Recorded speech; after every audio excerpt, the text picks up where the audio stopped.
Salut, aujourd'hui on va parler développement personnel, prépa mentale grâce à un élément naturel qui est le froid. On va parler de la méthode Wim Hof. On va pas parler de la méthode en elle-même en détail, je vais vous donner quelques éléments et surtout on va avoir la chance d'avoir une discussion avec Sébastien Payette qui est le premier français à être devenu instructeur Wim Hof en 2016. Sébastien est préparateur mental, il travaille avec des personnes qui ont des grandes ambitions, des gros challenges face à eux, il utilise notamment la méthode Wim Hof pour ça, il va nous expliquer les bénéfices selon lui au niveau mental de cette méthode, il va aussi nous expliquer en 2 mots ce qu'est cette méthode.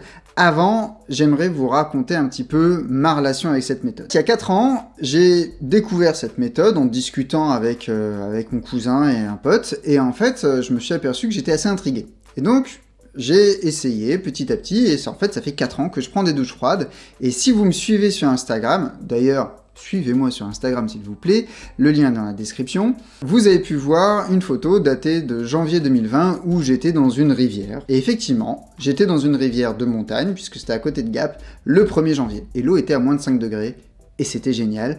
Et on va voir qu'est-ce que ça m'apporte de me confronter au froid assez régulièrement, de m'y immerger. Et on va aussi voir qu'est-ce que ça peut vous apporter à vous dans votre vie de tous les jours. Comme je vous le disais, c'est une vidéo qui est faite à 2 voix, avec Sébastien Payette. Il y a un lien vers son site internet. Sébastien est disponible pour des animations, des interventions et aussi pour des week-ends à Chamonix où il est basé, où vous finirez les fesses dans l'eau froide. La méthode Wim Hof repose sur 3 piliers que Sébastien va vous présenter en quelques secondes maintenant. Alors les 3 piliers de la Wim Hof méthode, c'est la respiration, une respiration très particulière, l'exposition au froid et notamment ce qui est le plus connu par des immersions dans l'eau glacée, et la partie mindset, commitment, qui est du coup l'engagement mental. Pour Wim, c'est sa vision à lui, c'est quand on commence quelque chose, on s'engage, on se lance et on va au bout. Voilà, les 3 piliers de la Wim Hof méthode. Maintenant que vous savez sur quoi repose la méthode Wim Hof, sur cette respiration, sur l'exposition au froid et sur l'engagement, on va commencer à s'intéresser aux bénéfices mentaux. Les bénéfices physiologiques sont traités dans énormément de vidéos, j'ai pas envie d'en faire une de plus. J'ai juste envie de vous amener sur un endroit où les gens n'osent pas toujours aller, qui est l'aspect mental du froid. Quel est le premier bénéfice? Le premier bénéfice, si on en croit la discussion que j'ai eue avec Sébastien et mon expérience, le premier bénéfice, c'est la cohérence. Quand on est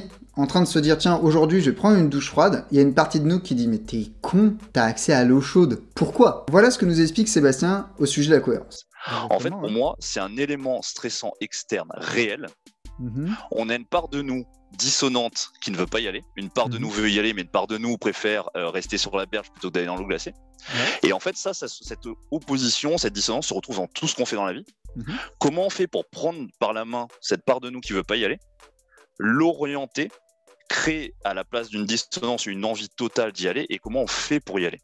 Pour moi, ça c'est l'élément le plus important, parce que ça se retrouve ensuite dans tout ce qu'on vit dans la vie de façon globale, chaque fois qu'on est confronté à un challenge ou une sortie de la zone de confort. Donc vous avez bien compris que cette cohérence qu'on développe, cette capacité à se mettre en cohérence pour aller prendre une douche froide, pour aller s'immerger dans une eau à 2 ou 3 degrés, ça a son utilité par ailleurs. C'est ce que moi j'appelle une graine de développement personnel. C'est-à-dire que là, on a les prémices d'une compétence qu'on va pouvoir utiliser par ailleurs. Mais il y a au moins 2 autres bénéfices. Et le bénéfice suivant que j'ai envie de mettre en avant et qui a apparu dans la discussion avec Sébastien, c'est la conscience. Quand notre corps, notre esprit vivent des choses intenses, on a une conscience accrue de ce qui se passe. Quand on vit une expérience forte, notre cerveau fonctionne différemment et notre conscience à une autre texture, dirons-nous. Regardez ce que dit Seb sur le sujet. Alors, il y a effectivement des ponts et qui sont de plus en plus observés, étudiés.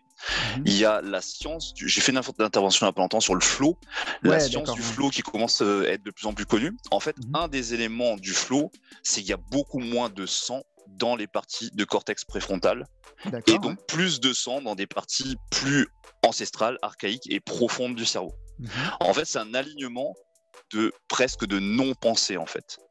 Et d'où ce calme dans lequel les notions de passé et de futur qui sont dans le cortex. Donc là, à l'inverse, on est totalement dans le moment présent. Et en fait, il y a une notion aussi de zéro attente de résultat. Comme on est dans le moment présent, il n'y a pas de résultat qui existe.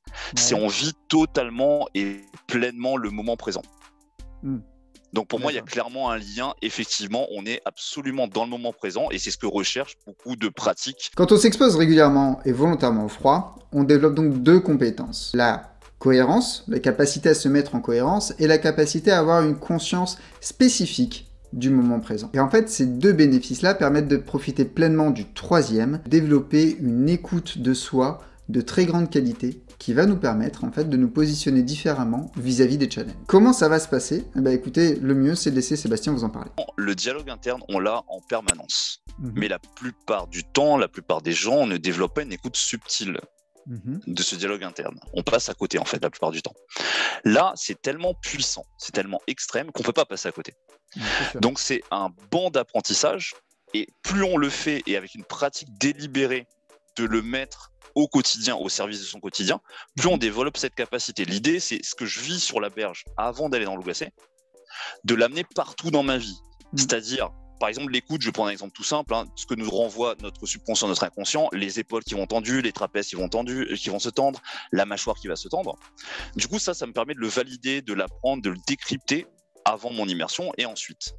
L'idée, c'est, dans ma vie, à un moment, j'ai un challenge, je me lève le matin, je vais être beaucoup plus à l'observation de ce que mon corps génère grâce à mon camp d'entraînement, à mes bases d'entraînement sur l'eau glacée. Donc pour moi, c'est vraiment cette notion du coup de transfert et de transfert délibéré. C'est tellement puissant que ça nous permet d'apprendre. Ce sur quoi j'aimerais finir cette vidéo, c'est d'abord sur des remerciements envers Sébastien qui m'a accordé du temps pour notre entretien, et c'est aussi sur une petite note, disons, de prudence. S'exposer au froid ne se fait pas n'importe comment, se fait de manière très progressive, et ça demande d'avoir une conscience de la sécurité. Donc soyez attentifs à ce que vous faites. Un autre point, c'est que développer une écoute de soi, une conscience de soi et apprendre à se mettre en cohérence, ce sont des éléments intéressants pour tout le monde. Ce qui va nous intéresser maintenant, c'est ce que vous allez en faire, et je serais ravi que vous me disiez en commentaire comment vous pourriez utiliser ces 3 compétences, et surtout, quand est-ce que vous allez les utiliser. Allez, salut!